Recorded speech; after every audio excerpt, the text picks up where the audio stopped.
Hej og velkommen her til præsteboligen i Domkirken. Jeg er pastor Daniel, og jeg er domkapellan her ved Domkirken.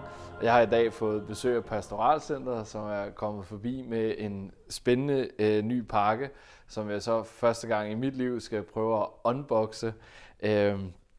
Hvilket jeg ikke tror er hver dag, at præster bliver udsat for, at de skal unboxe. Det er vist noget, der hører til på TikTok og så videre. Men i dag, der prøver vi i hvert fald at se, hvad det er, som vi har fået ind ad døren i den her spændende pakke.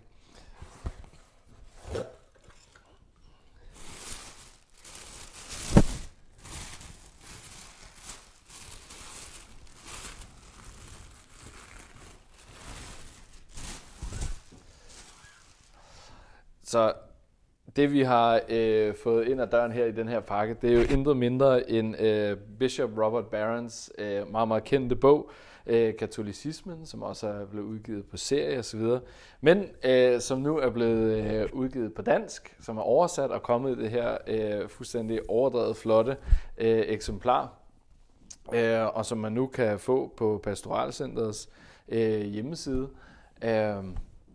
Jeg har selv læst bogen og set serien.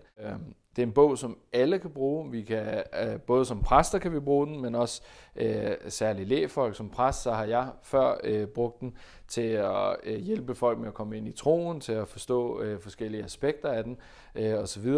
Altså for eksempel, hvis man åbner her på kapitel 4, så ser man, at kapitlet det hedder Vor uplettede naturs eneste stolthed, Maria Guds moder.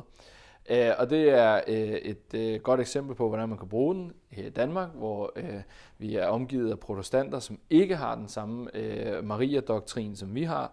Så hvis man gerne vil give et eksempel på, hvad er det egentlig, den katolske kirke mener og siger om Jomfru Maria, og man tænker, katekismus, det er måske en sværvægter, den kan jeg ikke lige komme til, eller komme igennem, det er lidt for meget.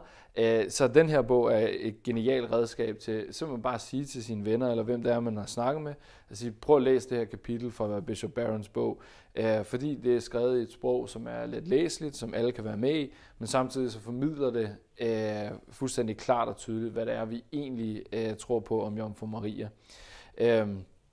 Så den her bog kan i høj grad også bruges af præster som et undervisningsværktøj, men ja, den kan jo bruges af alle for egen læsning osv. Men det er bare et eksempel på hvordan man kan bruge den. Så til alle jer, der kunne være interesseret i det, så jeg anbefaler, at I går ind på Pastoralcentret og prøver at få den købt og få den ind ad døren, så kan I lave jeres egen unboxing derhjemme. Ja, held og lykke med det.